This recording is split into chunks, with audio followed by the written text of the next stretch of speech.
ಸರ್ವ ಸಹೃದಯಿ ಕನ್ನಡ ಮನಸ್ಸುಗಳಿಗೆ ಶೈಲಸುತೆ ರಂಜಿತಾಳ ನಮಸ್ಕಾರಗಳು. ಸವಿತಾ SP ತುಮಕೂರು ಇವರ ಸ್ವಾತಿಮುತ್ತು ಕವನ ಸಂಕಲನವು ಹವ್ಯಾಸಿ ಪ್ರಕಾಶನದ ವತಿಯಿಂದ ಪ್ರಕಾಶನಗೊಂಡು MN ವ್ಯಾಸರಾವ್ ಇವರಿಂದ ಮುನ್ನುಡಿಯನ್ನು ಒಳಗೊಂಡು ದಿನಾಂಕ 13 ಅಕ್ಟೋಬರ್ 2018 ಬಿಡುಗಡೆಗೊಂಡಿತು.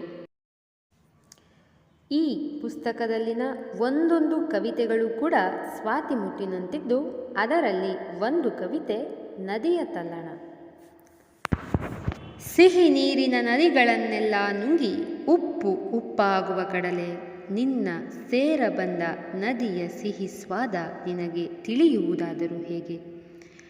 ಸಿಹಿ ನೀರಿನ ನದಿಗಳನ್ನೆಲ್ಲ ನುಂಗಿ ಉಪ್ಪು ಉಪ್ಪಾಗುವ ಕಡಲೆ, ನಿನ್ನ ಸೇರ ಬಂದ ನದಿಯ ಸಿಹಿ ಸ್ವಾದ ನಿನಗೆ ತಿಳಿಯುವುದಾದರೂ ಹೇಗೆ?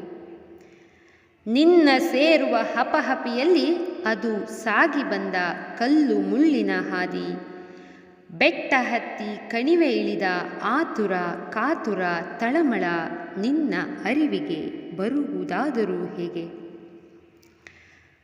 ತಿಂಗಳಿಗೊಮ್ಮೆ ಹುಣ್ಣಿಮೆಯ ಚಂದ್ರನ ಕಂಡು ಭೋರ್ಗರೆವ ನಿನಗೆ, ತಿಂಗಳಿಗೊಮ್ಮೆ ಹುಣ್ಣಿಮೆಯ ಚಂದ್ರನ ಕಂಡು ಬೋರ್ಗರೆವ ನಿನಗೆ, ನದಿಯ ಮಧುರ ನಿನಾದ ಪಿಸುಮಾತು ಕೇಳಿಸಿತಾದರೂ ಹೇಗೆ?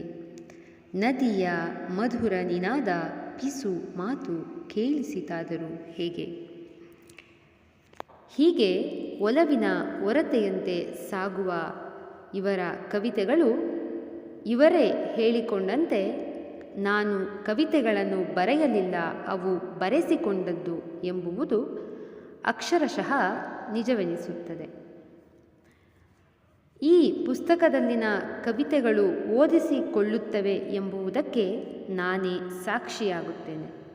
ಕನ್ನಡ ಸಾಹಿತ್ಯ ಹಿರಿಮೆಗೆ ಮತ್ತೊಂದು ಗರಿಯಂತಿರುವ ಸ್ವಾತಿಮುತ್ತು ಕವನ ಸಂಕಲನವನ್ನು ನೀವು ಓದಿ ಆಸ್ವಾದಿಸಿ. ಧನ್ಯವಾದಗಳು.